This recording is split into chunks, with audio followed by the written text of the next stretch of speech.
മഹാലക്ഷ്മി സീരിയലിൻ്റെ ഇന്നത്തെ എപ്പിസോഡിലേക്ക് എല്ലാവർക്കും സ്വാഗതം. അങ്ങനെ നമ്മളുടെ കരുണയാണെങ്കിൽ പൈസയൊന്നും കിട്ടാതെ സത്യങ്ങൾ അറിയാൻ വേണ്ടി പ്രതാപൻ്റെ അടുത്ത് ചെല്ലുന്ന സമയത്ത് പ്രതാപനൊക്കെ സത്യങ്ങൾ പറയുന്നുണ്ട്.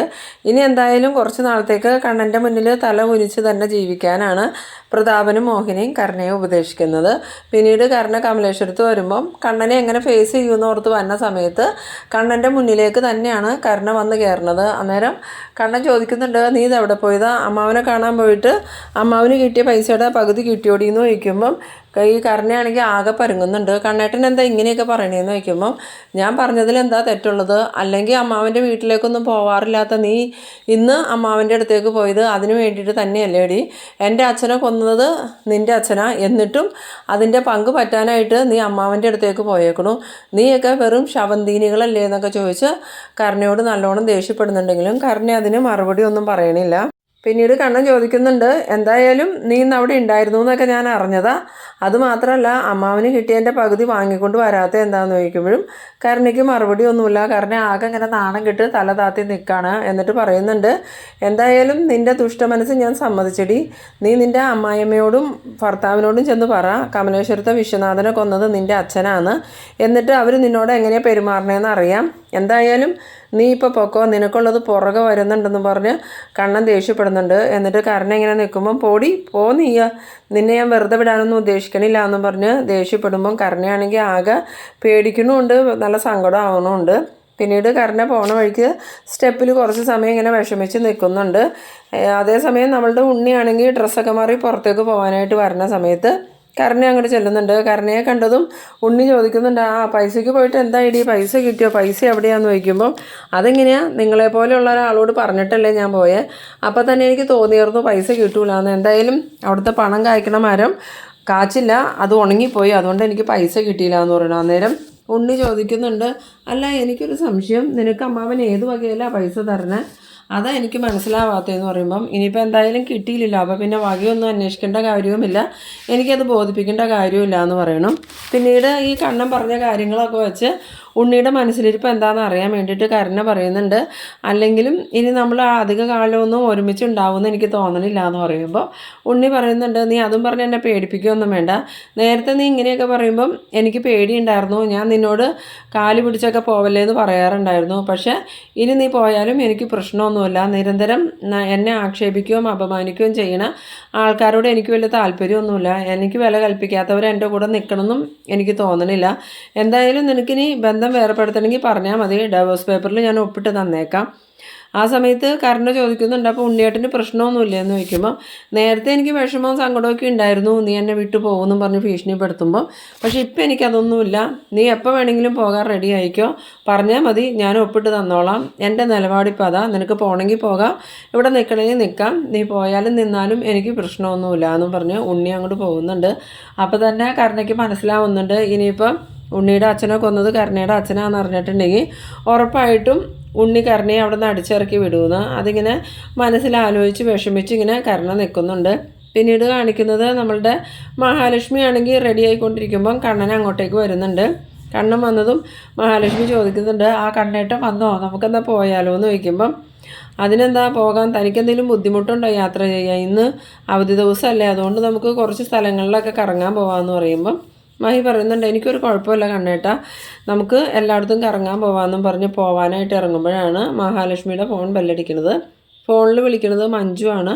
അങ്ങനെ മഹാലക്ഷ്മി മഞ്ജു വിളിക്കണേന്ന് പറഞ്ഞ് ഫോൺ എടുത്തിട്ട് എന്താ മഞ്ജു എന്ന് ചോദിക്കുമ്പം ഇടത്തേക്ക് ഇപ്പോൾ എങ്ങനെയുണ്ടോ, കുഴപ്പമൊന്നുമില്ലല്ലോ എന്ന് പറയുമ്പം ഇല്ല മഞ്ജു, എനിക്ക് കുഴപ്പമൊന്നുമില്ല, കണ്ണേട്ടൻ ഇവിടെ ഉണ്ട്, ഞാനും കണ്ണേട്ടനും കൂടി പുറത്തൊന്ന് കറങ്ങാൻ പോകാമെന്ന് വിചാരിച്ച് ഇറങ്ങാൻ തുടങ്ങുമായിരുന്നു എന്ന് പറയുമ്പം അങ്ങനെയാണെങ്കിൽ ഏടത്തി ഇവിടെ വരുമെന്ന് ചോദിക്കണു. ആ സമയത്ത് മഹാലക്ഷ്മി ചോദിക്കുന്നുണ്ട്, എന്താ മഞ്ജു, എന്താ വിശേഷിച്ചെന്ന് ചോദിക്കുമ്പോൾ അതൊക്കെ ഏടത്തി ഇവിടെ വന്നിട്ട് പറയാം, എന്തായാലും നിങ്ങൾ പുറത്തേക്ക് പോവല്ലേ, പോണ വഴിക്ക് വീട്ടിലൊന്ന് കയറിയിട്ട് പോന്ന. അങ്ങനെ കണ്ണനും മഹാലക്ഷ്മിയും കൂടി സാഹറിൻ്റെ വീട്ടിലോട്ട് ചെല്ലുന്നുണ്ട്. അവരുടെ കാറ് ഫ്രണ്ടിൽ വന്നിട്ടും ആരെയും മുൻവശത്തൊന്നും കാണില്ല. അങ്ങനെ കണ്ണനും മഹാലക്ഷ്മി കാറിൽ നിന്ന് ഇറങ്ങി മുറ്റത്ത് വന്ന് നിന്നിട്ട് കണ്ണൻ മഹാലക്ഷ്മിയോട് ചോദിക്കുന്നുണ്ട്, ഇനി എന്തിനായിരിക്കുമോ മഞ്ജു നമ്മളെ കാണണമെന്ന് പറഞ്ഞ്, ഇനി ആരെങ്കിലും അവരെ വീണ്ടും ശല്യം ചെയ്തിട്ടായിരിക്കുമോ എന്ന് ചോദിക്കുമ്പോൾ മഹാലക്ഷ്മി പറയുന്നുണ്ട്, ഇനിയിപ്പോൾ ആര് ശല്യം ചെയ്യാനാ, മേഹനാണെങ്കിൽ കിടപ്പിലായി, അമ്മാവനക്കാണെങ്കിൽ കണക്കിന് കിട്ടി, ഇപ്പം പിന്നെ ആരും ശല്യം ചെയ്യാനൊന്നുമില്ല. പിന്നെ എന്തിനായിരിക്കും അവൾ നമ്മളെ കാണണമെന്ന് പറഞ്ഞ്. ഇനി മഞ്ജുവിൻ്റെ ബർത്ത്ഡേ ആണോ എന്ന് ചോദിക്കുമ്പം മഞ്ജുവിൻ്റെ പിറന്നാളൊന്നുമല്ല, ഇനി സാഹറിൻ്റെ പിറന്നാളാണെങ്കിലേ ഉള്ളൂ. അപ്പോൾ അങ്ങനെയാണെങ്കിൽ മഞ്ജുവിന് അത് നേരത്തെ പറഞ്ഞുകൂടായിരുന്നോ? അങ്ങനെയാണെങ്കിൽ നമ്മൾ വരുമ്പം അവർക്ക് സമ്മാനമൊക്കെ വാങ്ങി കൊണ്ടുവരില്ലായിരുന്നോ എന്ന് ചോദിക്കുമ്പോൾ മഹി പറയുന്നുണ്ട്, അതിപ്പോൾ കുഴപ്പമില്ല, ഇനിയാണെങ്കിലും പോയി നമുക്ക് സാധനങ്ങളൊക്കെ വാങ്ങി കൊടുക്കാമല്ലോ എന്നും പറഞ്ഞ് ബെല്ലടിക്കുന്ന സമയത്ത് സാഹർ വന്ന് വാതിൽ തുറക്കുന്നുണ്ട്. സാഹറിനെ കണ്ടതും കണ്ണൻ ചോദിക്കുന്നുണ്ട്, എന്താ സാഹറെ, എന്താ വിശേഷം, മഞ്ജു എന്തിനാ കാണണമെന്ന് പറഞ്ഞതെന്ന് ചോദിക്കുമ്പോൾ അത് ഏട്ടനെ ഏടത്തി ഇങ്ങോട്ട് വിളിച്ച ആളുടെ വായ കൊണ്ട് തന്നെ കേൾക്കണേ അല്ലേ നല്ലത്. എന്തായാലും ഏടത്തി അകത്തേക്ക് അല്ലെന്നും പറഞ്ഞ് മഹാലക്ഷ്മി അകത്തേക്ക് പോകുന്നുണ്ട്. ഈ സമയം സാഹറിനോട് കണ്ണൻ ചോദിക്കുന്നുണ്ട്, എന്താടാ സാഹറെ വിശേഷം, എന്താണെങ്കിലും പറ, എന്തെങ്കിലും പ്രശ്നമുണ്ടോ എന്ന് ചോദിക്കുമ്പോൾ പ്രശ്നമൊന്നുമില്ല, ഏടത്തിനോട് അവൾ നേരിട്ട് പറയട്ടെ, അവൾക്ക് അങ്ങനെ ഒരു ആഗ്രഹമുണ്ട്, ഈ കാര്യം ഏറ്റവും ആദ്യം ഏടത്തിയോട് പറയണമെന്ന് അവളുടെ ആഗ്രഹം. അങ്ങനെ മഹാലക്ഷ്മി അങ്ങോട്ട് കയറി ചെല്ലുമ്പോൾ മഞ്ജു ആണെങ്കിൽ റൂമിലിങ്ങനെ കട്ടലിലിരിക്കുകയാണ്.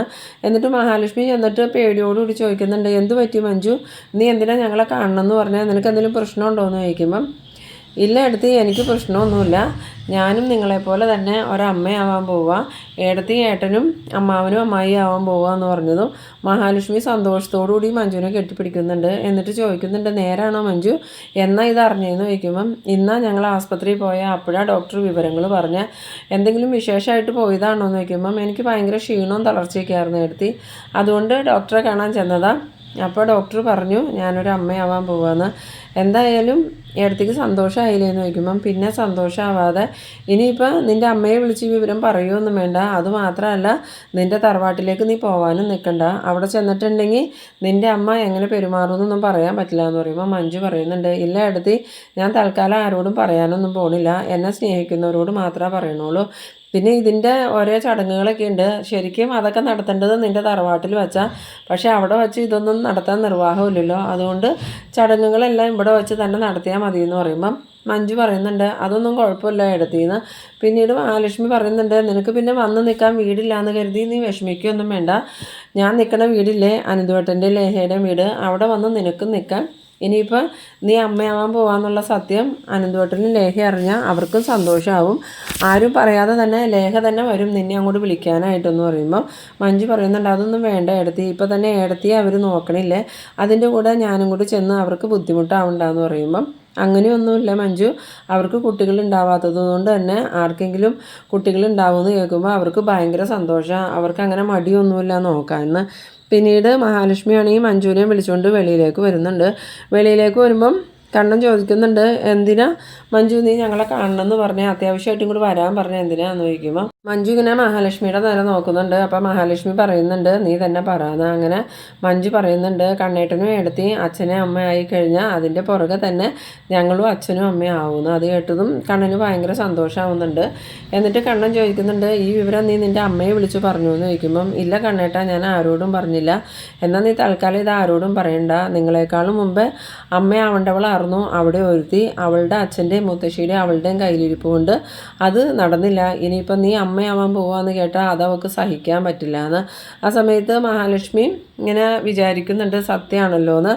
പിന്നീട് ഇവരിങ്ങനെ സംസാരിച്ച് കഴിയുമ്പം മഞ്ജു ചോദിക്കുന്നുണ്ട്, അതൊക്കെ പോട്ടെ, ഞാൻ കണ്ണേട്ടനോടും ഏടത്തിയോടും ഒരു കാര്യം ചോദിക്കണമെന്ന് ഓർത്തിരിക്കുകയായിരുന്നു, ശരിക്കും നിങ്ങൾ എന്തിനാ പിണങ്ങിയെന്ന് ചോദിക്കണം. ആ സമയത്ത് കണ്ണൻ പറയുന്നുണ്ട്, അതൊന്നുമില്ലടി, അതൊക്കെ കഴിഞ്ഞില്ലേന്ന് ചോദിക്കുമ്പം എന്നാലും എനിക്കത് അറിയാനുള്ള ഒരു ആകാംക്ഷയുണ്ട്, ഞാൻ സാഹറേട്ടനോട് കുറേ പ്രാവശ്യം ചോദിച്ചു, പക്ഷേ സാഹറേട്ടൻ അതിന് മറുപടി ഒന്നും പറഞ്ഞില്ല, എന്തായാലും ഇപ്പം നിങ്ങൾ പറ എന്തിനാ പിണങ്ങിയത്, അതിൻ്റെ പേരിൽ ഏടത്തി ആസ്പത്രിയിൽ വരെ ആയില്ലേ, അങ്ങനെ ഒരു കാരണമില്ലാതെ നിങ്ങൾ പിണങ്ങൂലാന്ന് എനിക്കറിയാം, നിങ്ങൾക്ക് അതിന് തക്കതായ എന്തോ ഒരു കാര്യം നടന്നിട്ടുണ്ട്, അതെന്താണെങ്കിലും പറയെടുത്തിന്ന് പറയുമ്പോൾ കണ്ണൻ പറയുന്നുണ്ട്, ഒന്നുമില്ലടി, ഞാൻ പറഞ്ഞില്ലേ വെറുതെ ഒരു സൗന്ദര്യപ്പിണക്കെന്ന് പറയുമ്പോൾ മഞ്ജു പറയുന്നുണ്ട്, എനിക്കത് വിശ്വസിക്കാൻ പറ്റില്ല, ഏട്ടൻ ഏടത്തിയെ ഈ സാഹചര്യത്തിൽ ഒരിക്കലും അങ്ങനെ വിഷമിപ്പിക്കൂല എന്ന് എനിക്കറിയാം, എന്തോ ഒരു കാര്യമുണ്ട് ഏട്ടാ, എന്തായാലും നിങ്ങൾ എന്നോട് ഇത് മറച്ചു വെച്ചാലും ഞാനത് കണ്ടെത്തും എന്ന് പറയുമ്പോൾ മഹാലക്ഷ്മി പറയുന്നുണ്ട്, ഒന്നുമില്ല മഞ്ജു, നിൻ്റെ ഏട്ടൻ്റെ ശരീരത്തൊരു ബാധ കയറിയിട്ടുണ്ടായിരുന്നു, അതുകൊണ്ടാണ് ഏട്ടൻ എന്നോട് പിണങ്ങിയത്, പിന്നീട് ആ ബാധ പോയതും ഏട്ടൻ്റെ പിണക്കമൊക്കെ മാറിയെന്ന്.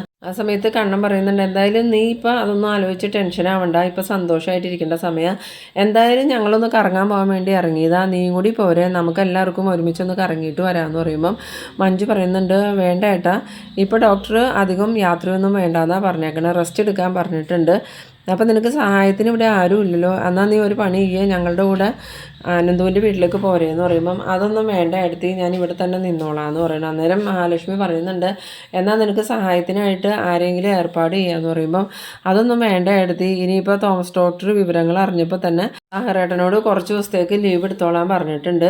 എന്തായാലും സാഹറേട്ടൻ ഇവിടെ ഉണ്ടാവും, അതുകൊണ്ട് പ്രശ്നമൊന്നുമില്ല എടുത്തി, നിങ്ങൾ പൊയ്ക്കോ എന്ന് പറയണം. അങ്ങനെ കണ്ണനും മഹാലക്ഷ്മിയും എന്നാൽ നീ സന്തോഷമായിട്ടിരിക്കുക, നിനക്ക് വേണ്ട എല്ലാ സാധനങ്ങളും വാങ്ങിക്കൊണ്ട് ഞങ്ങൾ തിരിച്ചു വരാമെന്നും പറഞ്ഞ് പോവാനായിട്ട് യാത്ര പറയുന്ന ആ ഒരു സീനിലാണ് കേട്ടോ ഈ എപ്പിസോഡ് അവസാനിക്കുന്നത്. ഇനിയിപ്പോൾ എന്തായാലും മഞ്ജു അമ്മയാവാൻ പോകാമെന്നുള്ള വിവരം കരുണയും ദുർഗയും അറിഞ്ഞു കഴിയുമ്പോൾ അവരെങ്ങനെയെങ്കിലും മഞ്ജുവിൻ്റെ കുഞ്ഞിനെ നശിപ്പിക്കണം എന്നുള്ള ചിന്തയിലായിരിക്കും. ഇനിയിപ്പോൾ കരുണ അധികം പ്രശ്നത്തിനൊന്നും വരാൻ സാധ്യതയില്ല, കാരണം കരുണയ്ക്ക് അറിയാം ഏത് നിമിഷം വേണമെങ്കിലും ഉണ്ണിയും ദുർഗയും മഞ്ജു സത്യങ്ങളെല്ലാം അറിയുമെന്നും അവർ സത്യങ്ങൾ അറിഞ്ഞു കഴിഞ്ഞാൽ പിന്നെ കമലേശ്വരത്ത് കരുണയ്ക്കൊരു ജീവിതം ഉണ്ടാവില്ല എന്നും, അതുകൊണ്ട് തന്നെ ഇനി കരുണ കൂടുതൽ പ്രശ്നത്തിനൊന്നും പോകാൻ സാധ്യതയില്ല. അപ്പോൾ നിങ്ങളെൻ്റെ വീഡിയോ ആദ്യമായി കാണുന്നവരാണെങ്കിൽ ചാനലൊന്ന് സബ്സ്ക്രൈബ് ചെയ്യാനും ഇഷ്ടമായാൽ ലൈക്ക് ചെയ്യാനും ഷെയർ ചെയ്യാനും മറക്കരുത്. അപ്പോൾ ഇതുപോലെ ഇൻട്രസ്റ്റിംഗ് ആയിട്ടുള്ള അടുത്തൊരു എപ്പിസോഡുമായി നമുക്ക് വീണ്ടും കാണാം. അതുവരേക്കും ബൈ ബൈ.